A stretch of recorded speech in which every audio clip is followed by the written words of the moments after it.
Welcome to the module Professional Communication. This is our topic one, and that is the introduction to professional communication. So this module is designed to equip you with skills needed to succeed in the professional setting, also academic setting. So the structure of this module is quite different from other communication modules you have covered in your previous institution. So let us look at the definition of professional communication. Professional communication refers to the exchange of information, ideas, and messages in a formal and respectful manner within a professional setting. It involves effectively conveying thoughts, opinions, and instructions to colleagues, clients, superiors, and other stakeholders in a clear, concise, and appropriate manner. So, in the context of Riso University, when we give you communication, we are communicating basically academic issues. If you're working in any organization, what kind of communication you people are having in the context of what is the professional communication? It could be your manager or your supervisor giving you instructions on what to do, okay? And you responding to him. That process is what you call professional communication, because in the process you don't talk about personal lives, or you don't talk about political issues, etc. You only basically talk about how you are going to execute the task at hand. So if you're the marketing manager or the salesperson, you interact with the customers or the client. So that kind of communication is also professional. The way you handle your customers, the way your customers also write to you is what we mean by professional communication. Superiors can be your managers, can be your bosses or your supervisors, and etc. So when you talk of stakeholders, for example, at the context of Riso University, our stakeholders are you, the students. Okay, when we communicate to you, we are communicating to our stakeholders, and the way we communicate to you should be professional. That's basically academic issues. Riso University cannot talk to you about your personal lives or about the lives of its staffs. Okay, so that kind of communication is basically about academics and it's going to be professional. So basically, these are some of the ideas you need to know about professional communication. Now, let us look at the importance of professional communication. One is effective workplace communication. Studying professional communication equips individuals with the skills to articulate their thoughts and ideas, convey information accurately, and engage in a productive interaction with the colleagues, clients, and superiors. I've already explained this in the beginning. Where you are working, you have colleagues, you have people either in the same department or in different departments. So you need to communicate with them professionally. For example, if you are in the Department of Human Resource, then you want to interact with someone in the Department of Finance. Basically, that kind of interaction is going to be about maybe the salary issues. Okay, the month is ending, individuals or employees are supposed to receive their salary. So the Human Resource Department can easily coordinate with the Finance Department to make sure that the salary of employees is paid on time. The same thing with the logistic department. The logistic department can also communicate with the finance department if they have some items or assets to be purchased, whether locally or internationally. So that kind of communication helps you a lot to succeed at workplace. So you don't need to go from one department to another and you present yourself in a professional manner. That one will lead to either suspension or even some organization can terminate your contract if you don't act within the professional setting. So this is what we call improving workplace communication or making it very effective to you. The next one is building professional relationships. By studying professional communication, individuals learn how to connect with the others, understand their perspectives, and foster positive working relationships. Where you are right now working, you must have been working somewhere before, or this is your first job. But if you have ever worked somewhere before, how is your relationship with that organization you left? Or how is your relationship with your former boss. So through communication, you are able to build that positive or good working relationship, because you never know, they might come back for you as for your services. So don't leave an organization when you have problems. Okay, make sure that your relationship with your former employer is good, because you never know what tomorrow will be like. They might be tempted to call you back for an opportunity if it arises. So that is how professional communication helps us to build a very good working relationship. The next important of professional communication is it helps in career advancement. Okay, studying professional communication enhances your marketability and opens up opportunities for career advancement. So when we talk of marketability, we are talking about your chances of securing better jobs.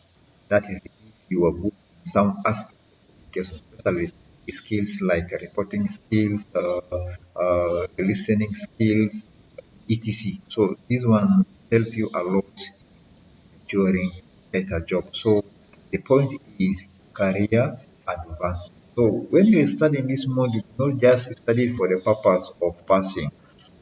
Okay, for the purpose of passing should be your short-term target, but in the long run or the long-term target is you need to really master the skills. You need to be professional if you want to succeed in your career. Now let us look at the importance of professional communication. So we are continuing. Leadership and management skills. Effective leadership and management or effective leaders and managers possesses excellent communication skills. Studying professional communication helps develop the ability to convey goals and expectations clearly, motivate and inspire teams, and provide constructive feedback. So, as a manager, you need to motivate your employees. How do you motivate them? Motivation doesn't mean money; it means a lot. Even communication is part of motivation. How do you communicate to your employees? How do you correct your employees in case their performance is not good? So it is through communication that a manager or a leader is able to correct his or her subordinate. So another aspect of communication in relation to management or leadership is the skills of communication. When you speak to your followers, how do you do it? Do you possess that quality? Do you possess that skills? If you don't have such kind of skills, then you can never succeed as a manager, or you can never succeed as a leader. So if you have been so attentively following the public rallies or public speeches or group kind of things, you find that there are some individuals, they are very good when it comes to giving speeches, but others are very poor. That is because they have not mastered the skills of communication. What they wanted was maybe just to pass. So you don't only aim at passing. So you need to make sure that your skills are improved. You want to be a good manager or a good leader in an organization. Now let us look at the elements of communication. One is people. I'm doing this presentation, or I'm doing this recording because I know you are going to watch.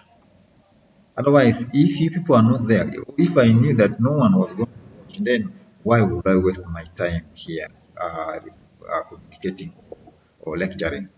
Okay, that's one. Then, in the context of organization where you are working, your boss gives instructions because he or she knows that you are there. Okay, without you, the boss cannot give instructions. That is it. How people constitute a part of communication. So it is very important to always have people on board if you are trying to communicate. As the speaker or as someone who is sending the message, you need to know who is going to receive your message. Who are you targeting?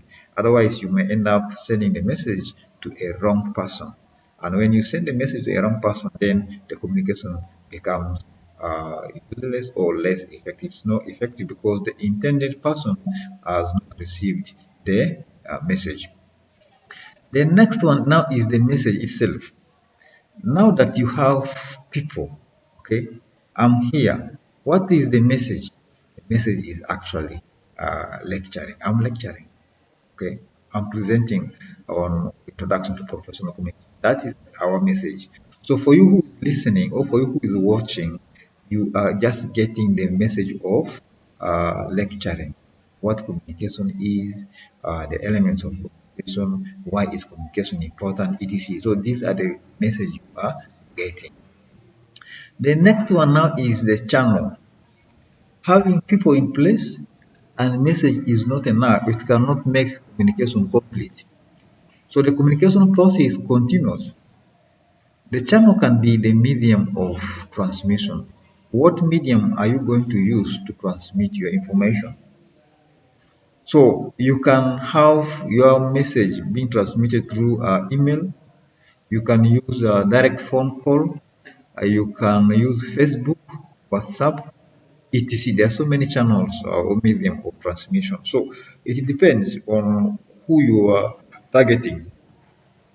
So, for example, if you are targeting the whole population of South Sudan, maybe you work in a manufacturing company, you are trying to advertise certain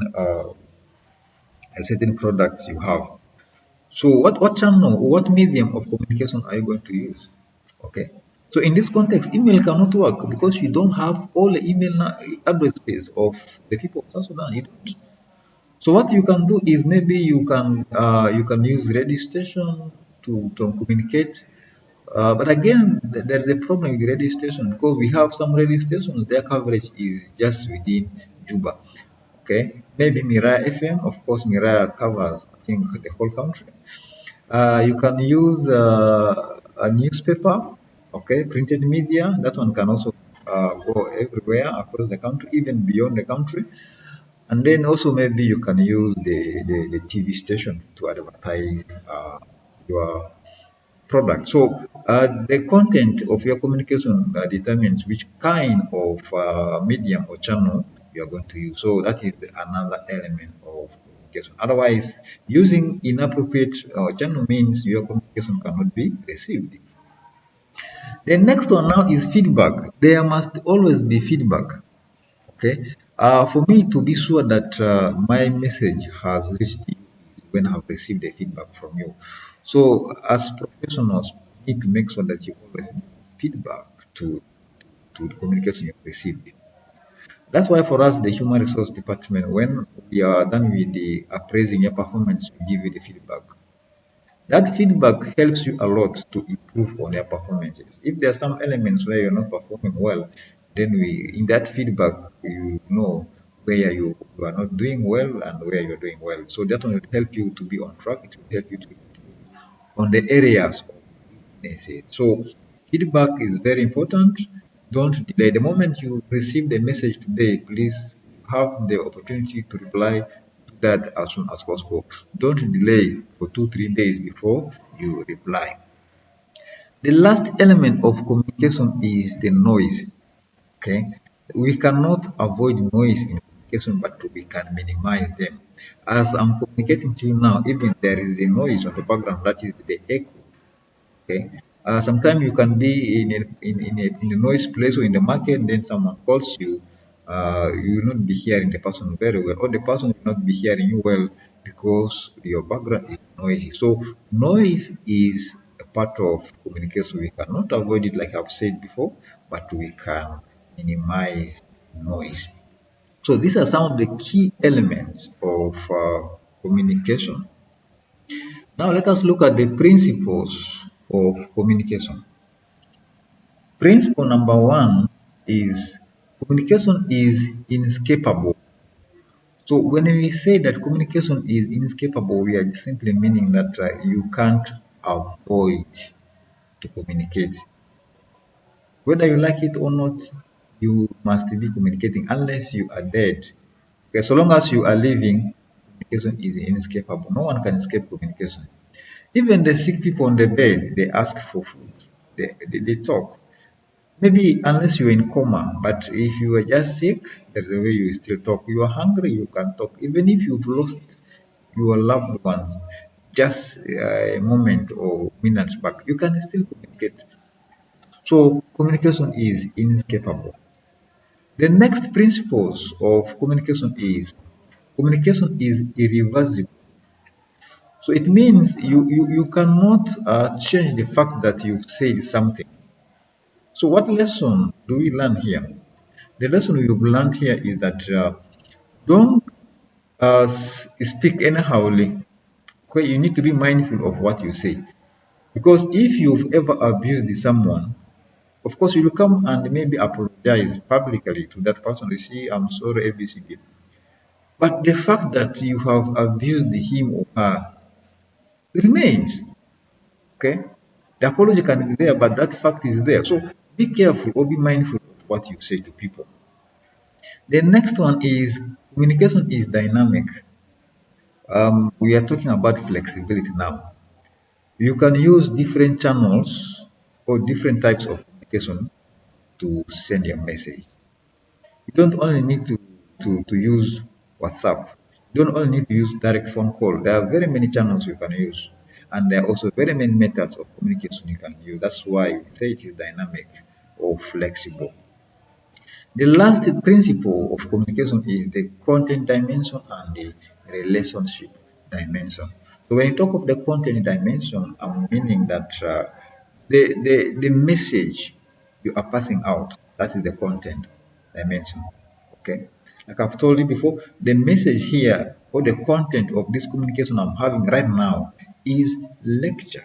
I'm lecturing. This is the content of this communication. Okay. Now, if you have gone for a job interview, that's of course a communication between you and the interviewer. So what is the content there? It is the job interview. So how about the relationship? The relationship between me and you now is the tutor and the student's relationship. That's the dimension of relationship we are talking about. The relationship between you and the person who's interviewing you during the interview process is what we call the relationship between maybe the potential employer and the potential employee. Because at that stage, you are not yet the employee of that organization. Okay, so that is how communication can be referred to as relationship dimension or content dimension. So these are some of the principles of communication you need to know. Now let us look at the types of communication. Communication can be categorized in two ways. A, by the number of people involved in the communication process, then B, by the channel or medium used in the communication process. Let's now look at communication categorized by the number of people involved. One is the intrapersonal communication. With intrapersonal communication, it's a kind of communication within yourself. It's normally internally, okay, or what we call imitating. So here you don't speak loudly. No one knows that you're actually speaking. But however, some people they actually open their lips and you find someone walking but talking. You wonder whom is that person talking to? The person is actually talking to himself. So for you to be professional, don't open your lips, start talking in public when you're talking to yourself. It can be imagination, it can be just internally. Okay, it will be internally. The next one is interpersonal communication. Now, with interpersonal communication is a kind of communication between two or three, or even more than people. So, if your boss is supervising more than three people and is giving instructions to all of you, then it means that is interpersonal uh, kind of communication. The next one now is the public communication. With the public communication, that's where you communicate almost almost to everyone in that country. For example, if the president is addressing the nation, that is under public communication. You find one person communicating to the whole country or to the whole population. So that is the public communication. So the best example I've given you is the presidential address. Then the last one is the mass communication. With the mass communication, we are talking about now the use of technology to communicate almost to the whole world. For example, the TV or the news readers. For example, you can talk about the FM, okay, the radio station. So That is mass communication. You are communicating millions of people, or even billions of people. For example, if you work with the CNN, okay, the American TV station, we also have Al Jazeera. Kenya, we have the Citizen. In Uganda, we have the NBS. So the whole world is watching the presenter. So that's what you call mass communication. So basically, these are some of the types of communication and category of people involved. Now let us look at the communication categorized by the channel medium. We have the verbal communication. In the organizational context, the verbal communication can be a meeting. Okay, it can be instructions. That's the verbal. You don't need to write the instructions down, but however, sometimes the instructions can also be written down. So in this context of lecturing, this is actually verbal communication because I'm speaking. Though I have my PowerPoint here, but I'm speaking. Okay. Then the next one is graphic communication. Graphic communication can be the use of images or signs or symbols to pass information to people. Okay. For example, if you go to to secondary schools or primary schools, okay, that place of inconvenience or for the call of nature, you find that on the door it's written ladies, then there is a picture or an image of a girl, then boys, then there is a picture or an image of a boy. That one caters for people who cannot read. Okay, when they go there, they will only see the image or the picture of a girl. They know this room is for ladies only. When they go there, they only see the image or the picture of a boy. They will say, "No, okay, this one is for men." So that is how graphic communication actually helps. The last one now is the written communication. The written communication now is the opposite of verbal. Here, the information is put into writing. You can use your computer, the Word document, to type your message, or you can get a pen and a paper, have the hard copy of your message written down, then send to your intended receiver. So these are the types of communication categorized by medium or channel. Now let us look at the types of communication categorized by direction of flow. One is we have the upward communication. The upward communication is normally initiated by the lower level employees. Okay, the direction of flow is up. What are the types of those communications? One, it can be application for leave.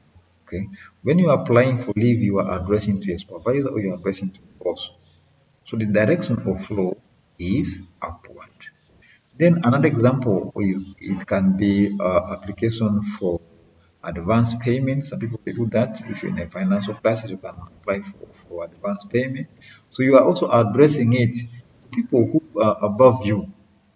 So that is about upward communication. So the summary is it is a kind of communication initiated by the lower level employees to the top management. The next type of communication under direction of flow is downward communication. Now, downward communication is the opposite of upward. With downward communication, the top management actually initiates the what? Communication. So the direction of the flow is downward, the way it is sounding downward. So what are the examples of the downward communication? Of course, one is the instruction. Okay. When the boss is writing down the instruction, or the boss is giving you the instructions to do something, that is downward. It can also be a promotional letter. Okay. Because of your performance, maybe your boss feel like this person needs to be promoted. So that kind of letter is also a downward communication. It can also be transfer letter, etc. There are so many types of downward communication. The next type of communication under direction of flow is the lateral or horizontal communication. With horizontal communication, it's all about communication among the employees almost at the same level. Okay. It doesn't necessarily mean it's the same department, but for different department, but almost the same level. For example, if you are the human resource officer, okay, we also have the finance officer, we have the logistic officer, the IT officer. So we are almost at the same level, but in different departments. So that kind of communication is what we call the lateral or horizontal communication. It can also be communication among the departmental managers, the finance managers or manager, the human resource manager, the logistic manager interacting among themselves. That's what we call horizontal or uh, uh, upward and downward communication can be called vertical.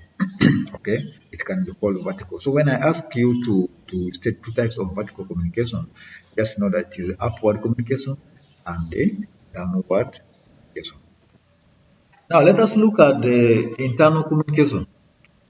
Internal communication can be a meeting within the organization just for its members. For example, at Riso University, we have our internal meeting every Monday. Okay, that kind of communication is only for the organizational employees. So the outsiders are not part of the communication. They can use memo to make the communication easy. The last type of communication categorized by direction of law is the internal communication. Internal communication is the last one under direction of law. External communication is all about a kind of communication between two or three organizations, two different entities involved in the communication process. For example, it can be a letter requesting for supply of office materials, okay, from your suppliers, or it can be a letter from the organization to the government institutions. For example, our stakeholder for this university in the government is the Ministry of Higher Education. If you are having any communication between the university and the Ministry of Higher Education, is under external. So these are some of the types of communication categorized by direction. So now let us look at the objectives of communication. One is to be received or heard or read.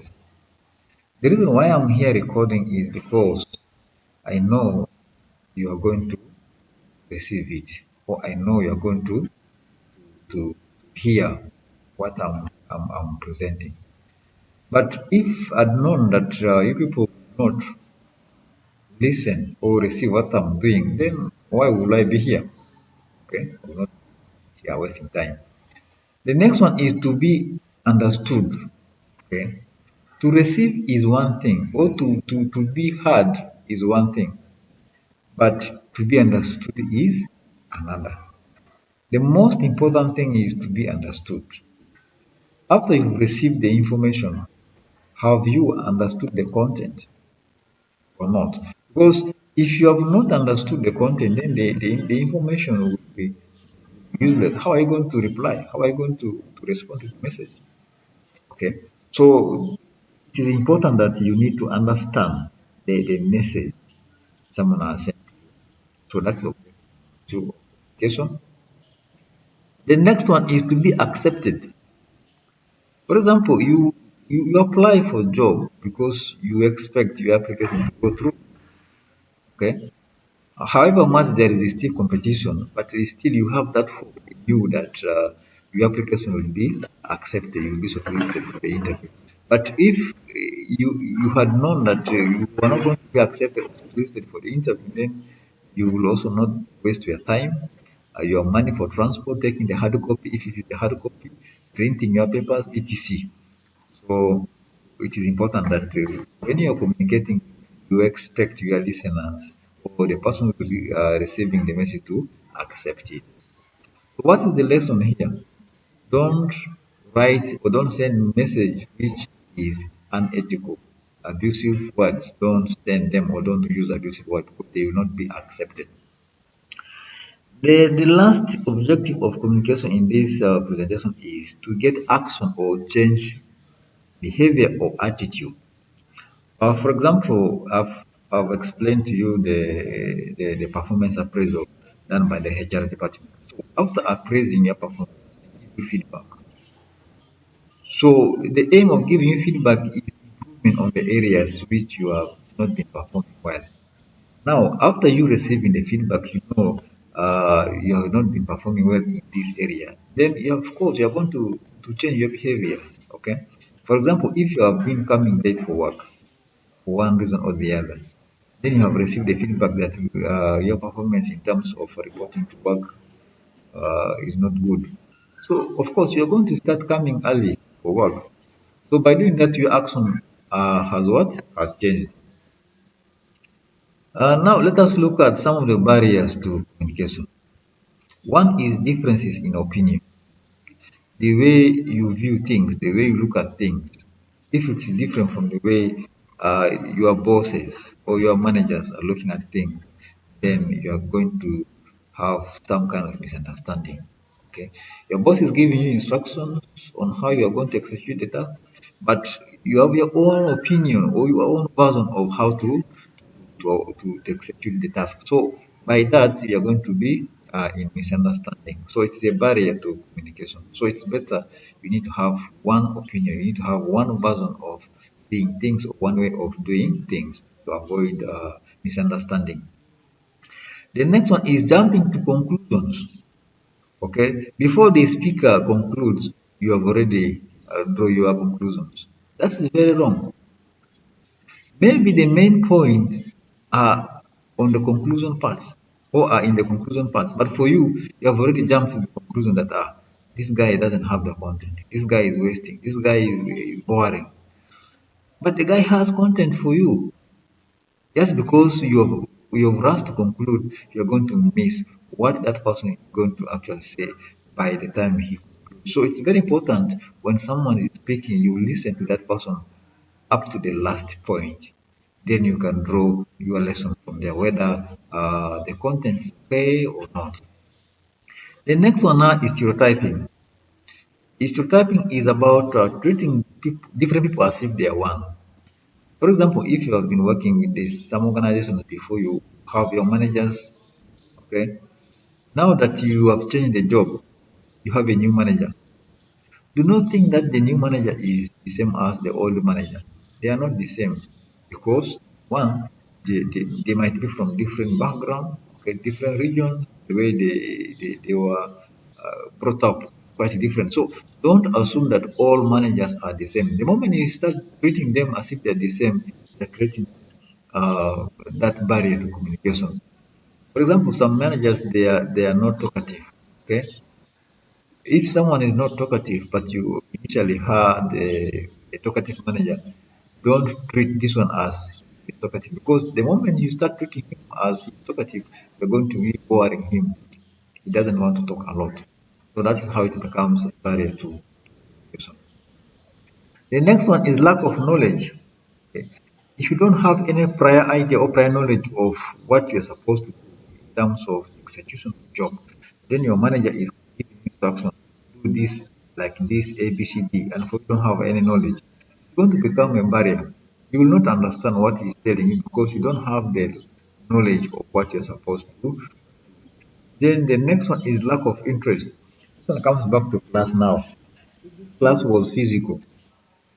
I'm here speaking, but someone will be there dozing or someone will be there absent-minded. The person is in class, but his mind or the spirit is somewhere you don't know where, just because he or she is not interested in the session.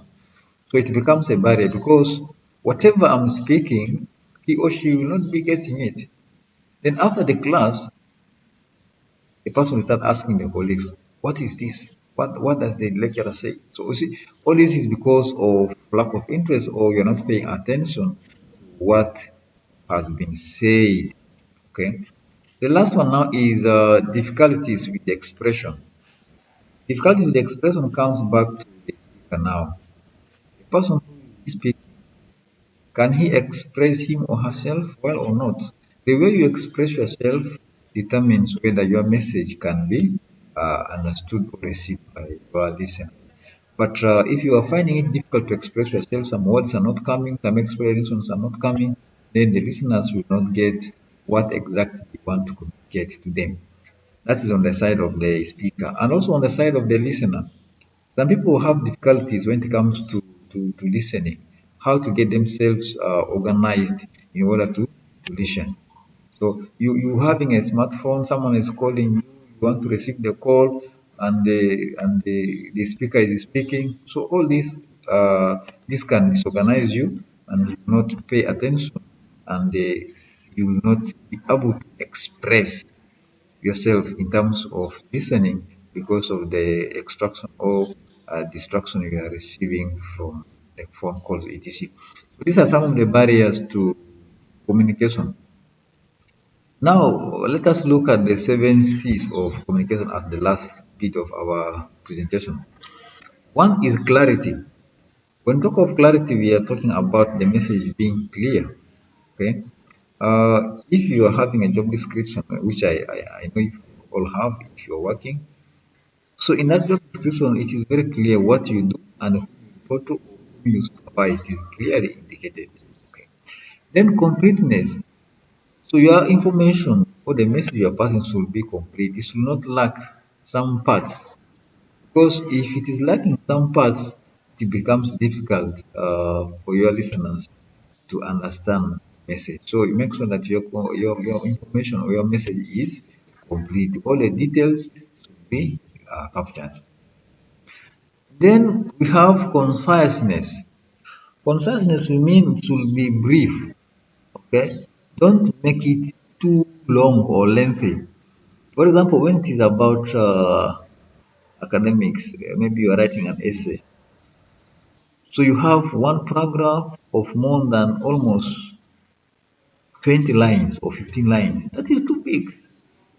People don't have time to read all the lines. So what you need to do is you can have at least 5 or 4 lines well explained, capturing all the details.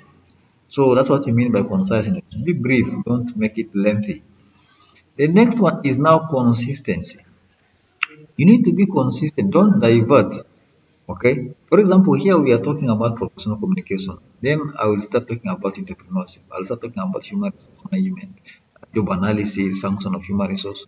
That's not being consistent. Okay. I'm diverting from this module to another module, and that is unacceptable. That is another C. Another C is the correctness. Now we are talking about the accuracy of the information. Okay. Whatever I'm giving you, is it accurate or not? So you need to evaluate that. You need to assess.